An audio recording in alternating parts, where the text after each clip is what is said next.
coming to you live from the Timber Room in Canandaigua, New York, here with your results from the FLCC Nerf Club officer elections. Michael, would you do us the honors? Thank you, CJ. For treasurer, we have Connor Bushire. For secretary, Cheyenne Wilkie. For vice president, Daniel Cornelius.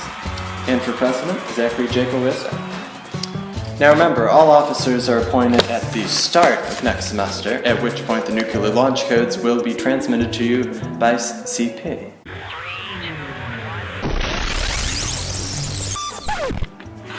Now, during the polls, we also asked 2 questions to everyone who participated. One of those questions was, how would you change Nerf Club to be even better? Results came in, and they say, replace the boxes with mats. I would assist in any way I can. More events, more advertising, more awesomeness. More members, and a bit better on the communication side. Nothing terrible, but things do get lost in translation. Needs more cowbell. More experimentation with game types. And last but not least, Daniel and myself were working on an idea to add BBs to Nerf bullets. It adds just enough weight to increase accuracy, speed, and distance, although it has not been field tested yet.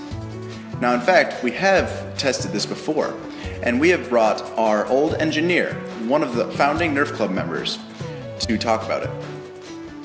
I would like to introduce Nathan Thompson. Nathan Thompson here, and thank you for having me. I've heard discussion among some of you about filling the heads of Nerf darts with BBs. This is similar to a common practice in which you would fill the head of a Nerf dart with glue to improve performance. This isn't so much of a problem when you're just shooting at targets or down your hallways. It's more of an issue when you're shooting at people. By either filling them with BBs or hot glue, you remove the ability for this concussion zone to do its job.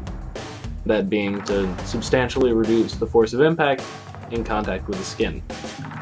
This isn't all that important when you're just dealing with stock blasters, but really comes into play when you're dealing with more powerful, high velocity, or modded blasters in general. Here I have one of my own, loaded first with a standard tip, and then a glue tip for demonstration. Here we have the first. Here we have the glue. Although you're not going to see much of a difference as is, the two being here and here, I've already conducted this on my right arm. As you can see, this was your normal tip, started to fade and only a slight upraised ring, very little damage overall, and behind it we can see significantly more damage, as well as some slight bruising actually, from the glue tip. Even if it's not so much an issue of pain tolerance, try and imagine getting shot in the face with a full 18-round magazine in about 3 seconds. Thank you, and have a nice day. Thank you, Nate. Now, for question number 2, it says, do you have any new ideas for next semester's Nerf Club? Results say, I have many that I will share with the officers next semester. Apparently we can't know. Games versus Fredonia, Geneseo, and home games in the Arboretum. A few that I'm itching to try out. I'm thinking at least one event every 2 weeks. A lot more advertising. Some game types and some more Timber Wars. Nope. Awards, more footage, access to raw game footage. I have a couple game types I would like to field test. Now Michael also has some suggestions. Michael, would you take it away?